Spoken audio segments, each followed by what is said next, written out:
The Birds, released in 1963, might not exactly hold up today when it comes to special effects, but it's still a pretty good horror movie with a simple premise that makes for weirdly good horror.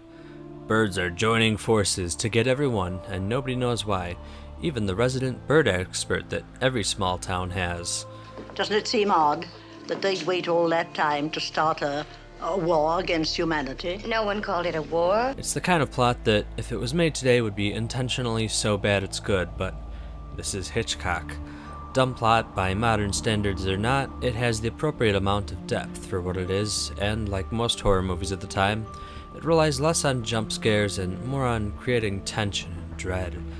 And it certainly does a good job at that. Since this movie's more than 50 years old, I'm not going to worry about spoilers, so consider this your warning. There's not really much to spoil anyway, except the ending.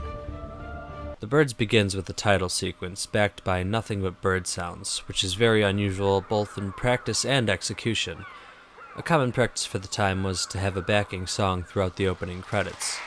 This is less popular now, much like title credits themselves, but the legacy can still be seen in James Bond movies, for example, which started in the early 60s. In fact, there's barely a hint of music to be found throughout, with modulated bird sounds taking the place, practically replacing any cliché horror music you might think of. It makes for a good start, filled with anxiety that shows the power that normally harmless birds with the strength of numbers on their side hold. Much like It Follows, this is a movie where the audience already knows the simple premise, and that knowledge is used against the viewer to scare them, even while the characters simply think weird things are going on. From the first scene, the viewer's minds are already being used against them. I said earlier that this isn't a movie for jump scares. More to the point, jump scares just don't work with it. They're lame, and a prop bird on a string just doesn't hold up on today. Where the movie excels is in paranoia, tension, and dread. The first scene takes place in a pet store with a ton of birds, after the abnormal flock was seen outside. Sounds like a good time for Melanie to stick her hand into a cage and pull a bird out.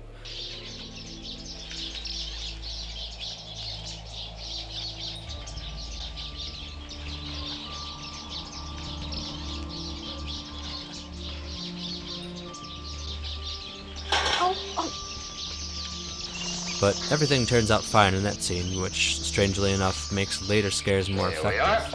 Similar to the idiot friend fake-out jump scare cliche in slasher types. It makes you let your guard down, which in turn makes the eventual actual scare more powerful. Of course, since this is Hitchcock, it's filled with psychological tricks and subconscious signals to put you on edge. Even though the first half of the movie is spent almost solely on developing the characters and establishing the setting, it's filled with moments like those. As Melanie is driving, the car aggressively screeches as if it's slamming on the brakes or turning hard.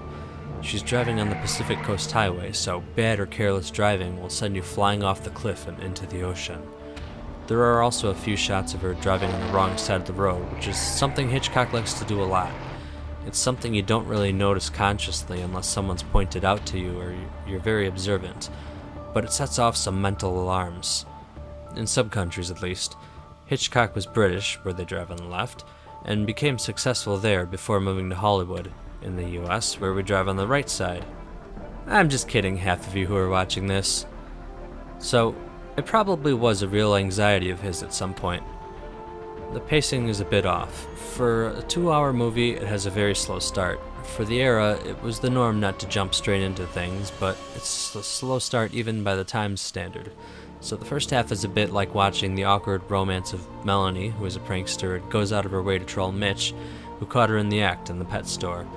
There's a lot of asking for directions and idle conversation that isn't really necessary. At 2 hours, it's a long movie, and I think a lot of the first half could get cut out. But once it starts going, it's also a slow start. There's a bird attack that could be an accident here. A dead one that could just be stupid there. Look. Poor thing. Probably lost his way in the dark. But it isn't dark, Annie. There's a full moon. And finally an ambush that most of them just brush off as some oddity of nature.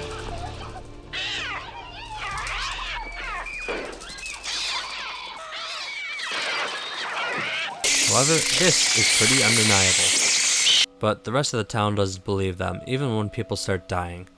I hardly think that either species would have sufficient intelligence to launch a massed attack. It takes the actual bird war for them to start believing that something's wrong, and then it's Melanie's fault somehow. I think you're the cause of all this. I think you're evil! Evil! This scene's a bit campy, but the rest of the movie is something you can take seriously.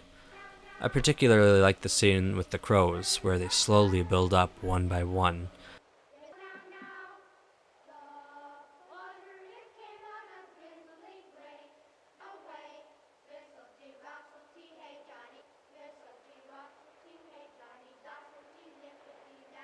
Melanie looks up to see one, and you expect her to react, since she's there to warn the children about the crow-pocalypse, but she just watches it, only for the camera to cut back at the playground filled with hundreds of them.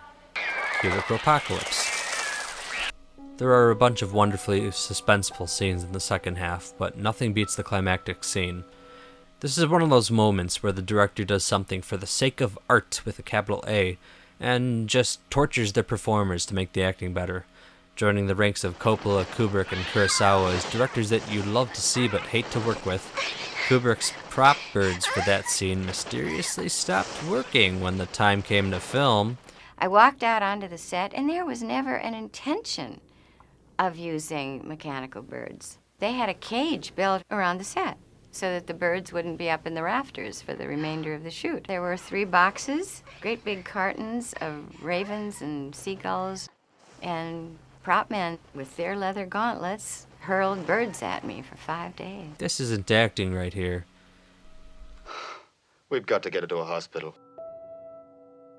I find the ending interesting. It's another one of those why bother explaining anything stories. They wake up in the morning and everything is, well, sort of back to normal. The birds go back to the deal. Don't we have a deal with the pigeons? Of course we have a deal. They get out of the way of our cars. We look the other way on the statue defecation. And they drive away nice and safe. I usually kind of prefer the lack of justification for whatever supernatural thing is going on rather than a forced explanation of some kind of convoluted thing.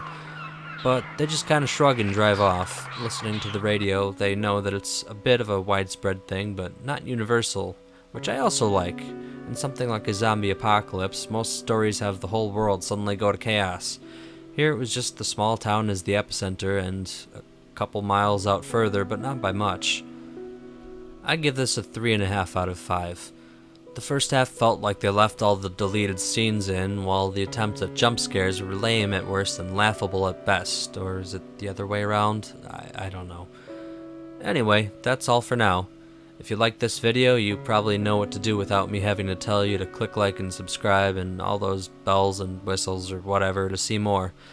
Next week I'll be reviewing Don't Breathe, which I know some of you are eager to hear about.